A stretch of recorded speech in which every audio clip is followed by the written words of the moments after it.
Recognizes the gentleman from California, Mr. Schiff, for an opening statement. Thank you, Mr. Chairman and Madam Vice Chair. On November 3rd, 2020, Donald Trump ran for re-election to the office of the presidency, and he lost. His opponent, Joe Biden, finished ahead in the key battleground states of Arizona, Michigan, Wisconsin, Pennsylvania, Georgia, and elsewhere. Nevertheless, and for the first time in history, the losing presidential candidate fought to hold on to power. As we have seen in previous hearings, he did so through a variety of means. On Election Day, he sought to stop the counting of the vote, knowing that the millions of absentee ballots elections officials would be counting on Election Day and thereafter would run strongly against him and deliver a victory to Joe Biden. Next, and when he could not stop the counting, he tried to stop state legislatures and governors from certifying the results of the election. He went to court and filed dozens of frivolous lawsuits, making unsubstantiated claims of fraud. When that too failed, he mounted a pressure campaign directed at individual state legislators to try to get them to go back into session and either declare him the winner, decertify Joe Biden as the winner, or send two slates of electors to Congress, one for Biden and one for him, and pressure Vice President Pence to choose him as the winner. But the state legislatures wouldn't go along with this scheme, and neither would the vice president. None of the legislatures agreed to go back into special session and declare him the winner. No legitimate state authority in the states Donald Trump lost would agree to appoint fake Trump electors and send them to Congress. But this didn't stop the Trump campaign either. They assembled groups of individuals in key battleground states and got them to call themselves electors, created phony certificates associated with these fake electors, and then transmitted these certificates to Washington and to the Congress to be counted during the joint session of Congress on January 6th. None of this worked.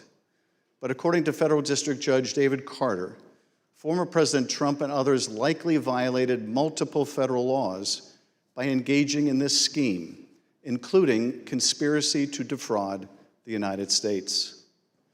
You will hear evidence of the former president and his top advisors' direct involvement in key elements of this plot, or what Judge Carter called a coup in search of a legal theory.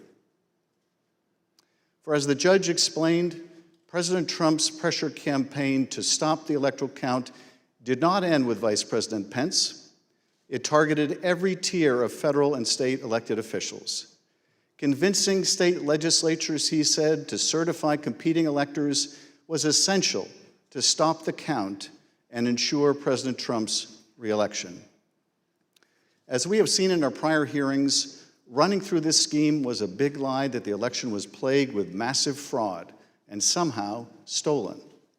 You'll remember what the president's own Attorney General, Bill Barr, said he told the president about these claims of massive fraud affecting the outcome of the election. And I told him that the stuff that his people were shoveling out to the public was bullshit. I mean, that the claims of fraud were bullshit. The president's lie was and is a dangerous cancer on the body politic. If you can convince Americans that they cannot trust their own elections, that any time they lose it is somehow illegitimate, then what is left but violence to determine who should govern?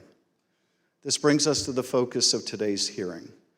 When state elections officials refused to stop the count, Donald Trump and his campaign tried to put pressure on them. When state executive officials refused to certify him the winner of states he lost, he applied more pressure. When state legislators refused to go back into session and appoint Trump electors, he amped up the pressure yet again. Anyone who got in the way of Donald Trump's continued hold on power after he lost the election was the subject of a dangerous and escalating campaign of pressure. This pressure campaign brought angry phone calls and texts, armed protests, intimidation, and all too often, threats of violence and death. State legislators were singled out. So too were statewide elections officials. even local elections workers, diligently doing their jobs, were accused of being criminals and had their lives turned upside down. As we will show, the president's supporters heard the former president's claims of fraud and the false allegations he made against state and local officials as a call to action. Stop the steal! Stop the steal! Stop the steal! You're a threat to democracy! You're a threat to free and honest elections! America! We love our rights and our freedom! You will not be allowed in our country. You're a tyrant, you're a felon, and you must turn yourself in to the authorities immediately. And then about 45 minutes later, we started to hear the noises outside my home, and my stomach sunk, and I thought, it's me.